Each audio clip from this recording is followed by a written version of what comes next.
During this brief lecture, we're going to talk about two primary concepts. First, we're going to talk about applying the quality concepts to the organizational environment. And then secondly, we're going to focus on developing a quality tool set. And this is for you to take a look at the various tools and then identify those tools that you think are going to be most valuable to you in your project environment.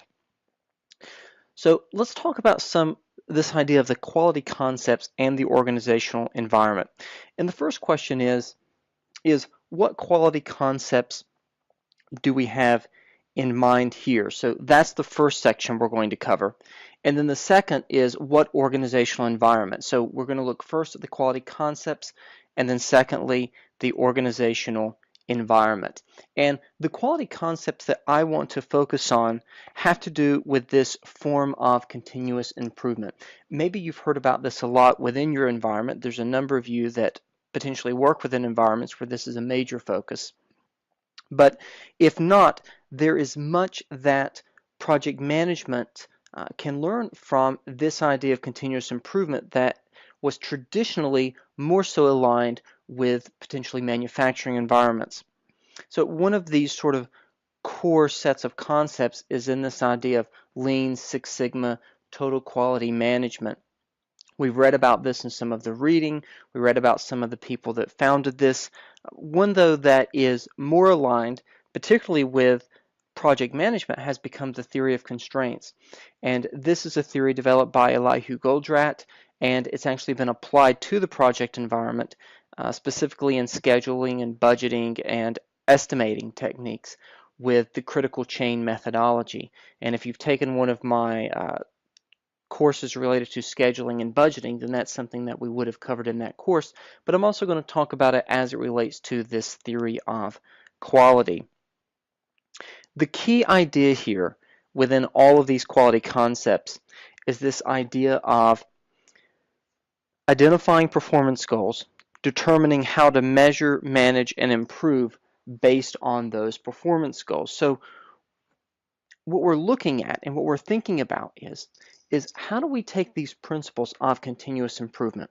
How do we take these principles of total quality management or Lean or Six Sigma, this idea of the theory of constraints, and how do we align those with the project and environment in a way that allows us to deliver value? And with the example that I'm going to give from the theory of constraints a little later on, I think you'll be able to see how we can do that in a very clear way.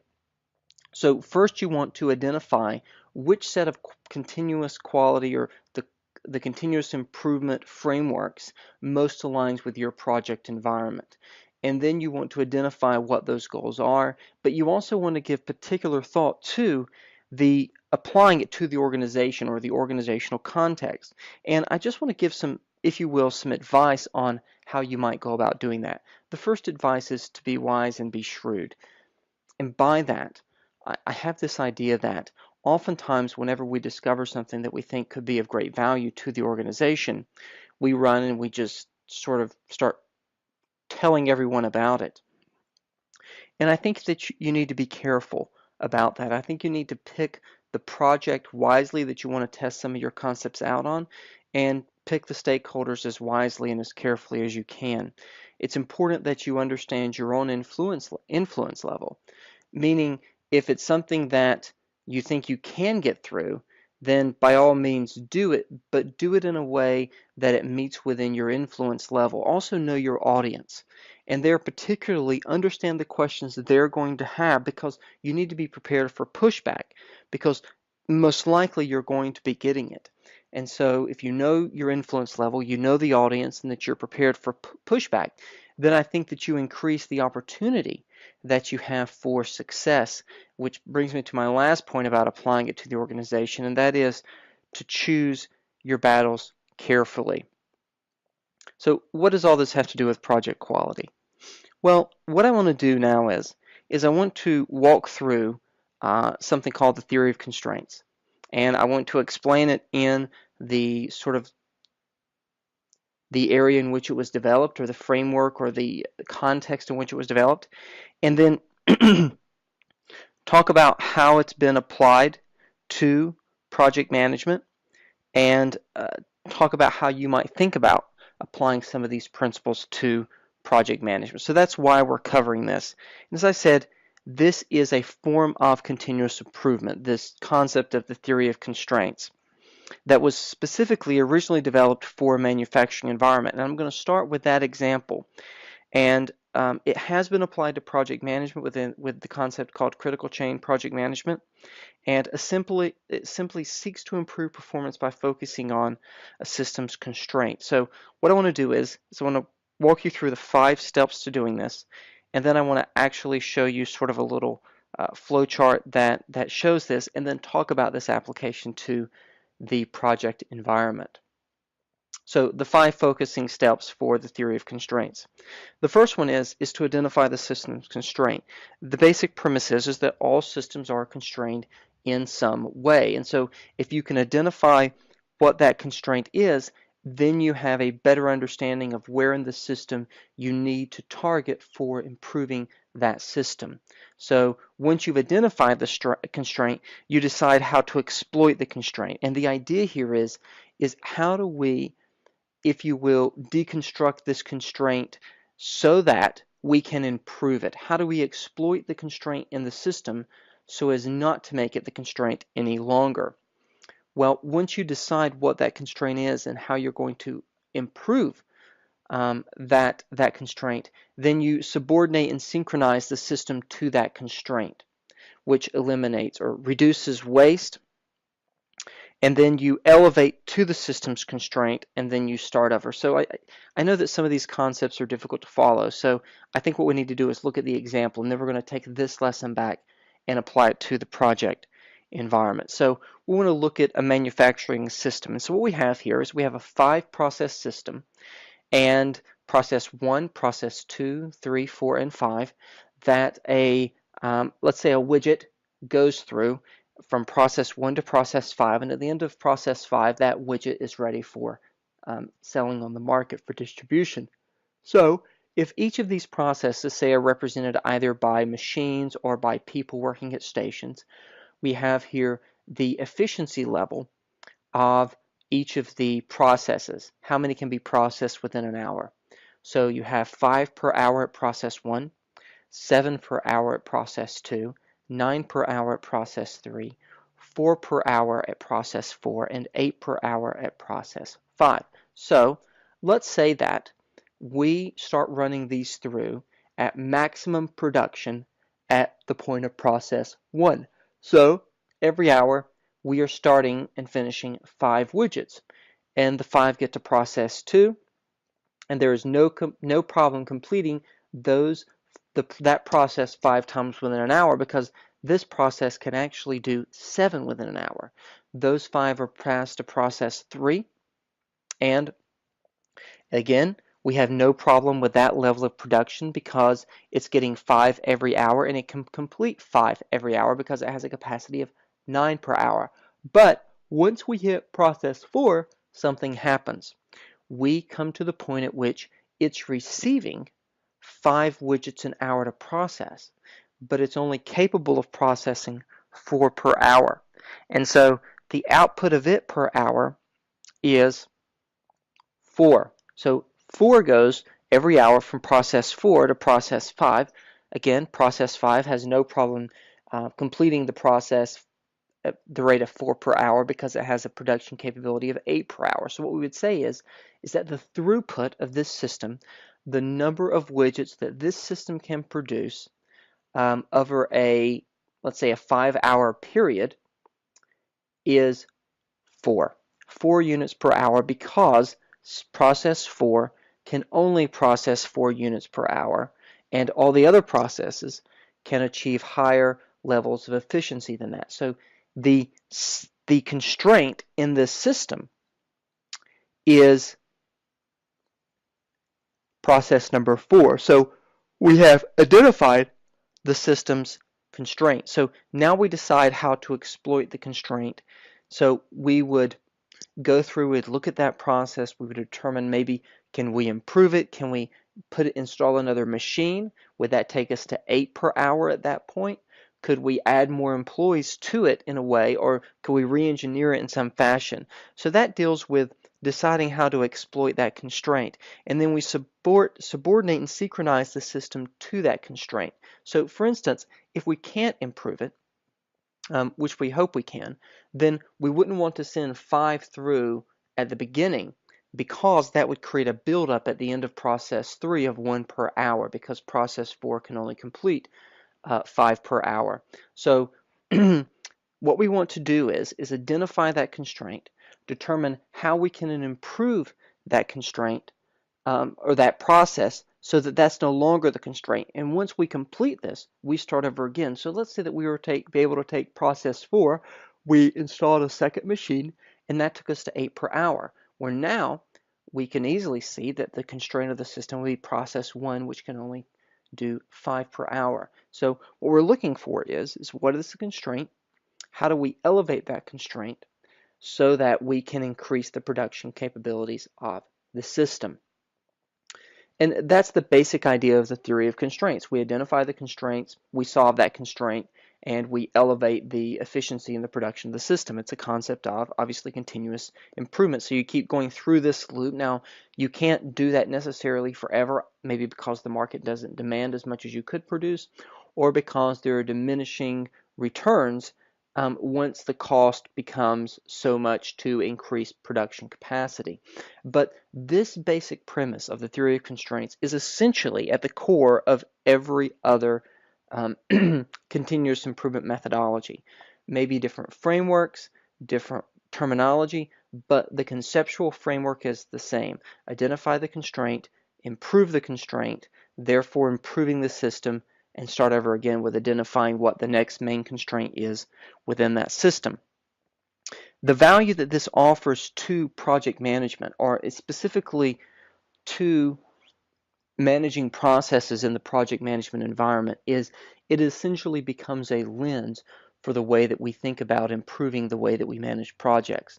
If we think about this in its most basic concept of what is constraining our ability to achieve success.